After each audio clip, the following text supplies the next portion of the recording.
Exemplo 3 aqui, uma questão da Universidade Federal do Rio Grande do Norte, e ele vai na linha daquilo que a gente já está discutindo, né? Então, ele diz o seguinte, né? Alguns automóveis dispõem de um eficiente sistema de proteção para o motorista que consiste de uma bolsa inflável de ar.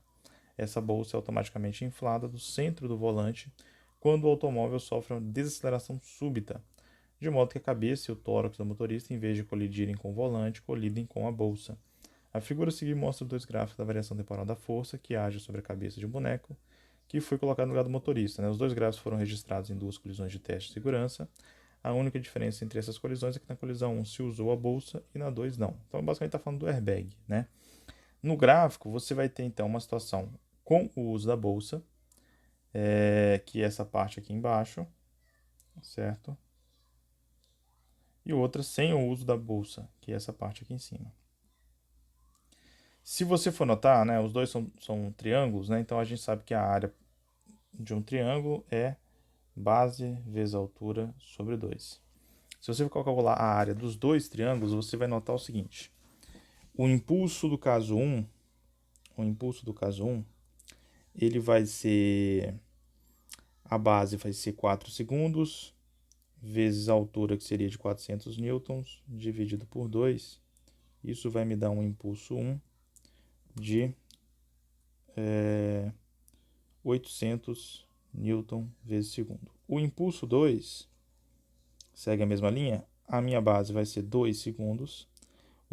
Minha força, a altura, né? Força máxima seria de 800 newtons, dividido por 2, isso vai me dar um impulso 2, também de 800 newtons vezes segundo. Então você pode notar que as duas áreas são iguais, né? Ou seja, os dois impulsos são iguais. Ou seja, ele está saindo de um momento linear de um determinado valor, como ele vai, né, sofrer uma colisão, vai parar até zero. Então vai ser a mesma variação de momento linear. No caso de massa constante, a mesma variação de velocidade, certo? Só que você pode notar que no caso em que você tem uma bolsa de ar, o airbag atuando, né, você aumenta o tempo de interação dessa força e isso faz com que a força máxima ela reduza. Então a força máxima que atua sobre o corpo do motorista, ela vai ser bem menor, né? No, pegando aqui o exemplo do gráfico, né, eu estou dobrando o tempo, né? No caso sem bolsa, o tempo de interação seria de 2 segundos, com bolsa de 4 segundos. Ao dobrar esse tempo, reduz a metade essa força máxima, né? Então aqui é para ilustrar e você poder perceber qual que é a importância do uso do airbag, né? Você aumenta o tempo de interação da força sobre o motorista e, consequentemente, reduz a força máxima que atua sobre ele, tá? Beleza, então essa é a situação. Tudo bem? Então, conhecendo o problema, né, e sabendo do que se trata, vamos ver quais são as alternativas aqui que conseguem descrever com clareza, com exatidão aquilo que ele está falando. Então, alternativa A. A bolsa diminui o intervalo de tempo da desaceleração da cabeça do motorista? Não, é justamente o contrário, né? A bolsa aumenta o intervalo de tempo. B. A bolsa aumenta o intervalo de tempo da desaceleração da cabeça do motorista, diminuindo, portanto, a força máxima que atua sobre sua cabeça? Sim, é essa aqui. Mas vamos verificar o resto. C. A bolsa diminui o impulso total transferido para a cabeça do motorista, diminuindo, portanto, a força máxima que atua sobre sua cabeça? Não, o impulso total continua sendo o mesmo, a gente calculou. Para ambos os casos, o impulso total é de 800 newton vezes segundo, certo? D.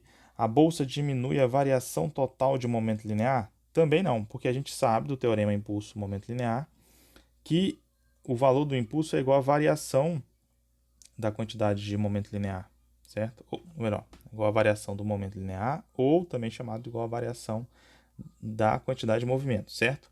Então, se o impulso dos dois é o mesmo, a variação dos dois vai ser a mesma, tá? Então, a D está completamente errada. Com bolsa ou sem bolsa, a intensidade da força média que atua sobre a cabeça é a mesma. Não, né? A força média aqui, vale lembrar o seguinte, é você pegar essa área e você trocar ela por uma força constante, né? Essa área vai ser o produto de uma força média vezes o intervalo de tempo. Bem, então você poderia trocar esse triângulo por um retângulo. E aí, qual que você falou dessa força média para a área desse retângulo ser igual à área dessa figura que está aí, tá? Então, não, né, a força média, como a força máxima não é igual, a força média também não será, porque os intervalos de tempo são diferentes. Ok? Então a única alternativa realmente de fato é a letra B, né?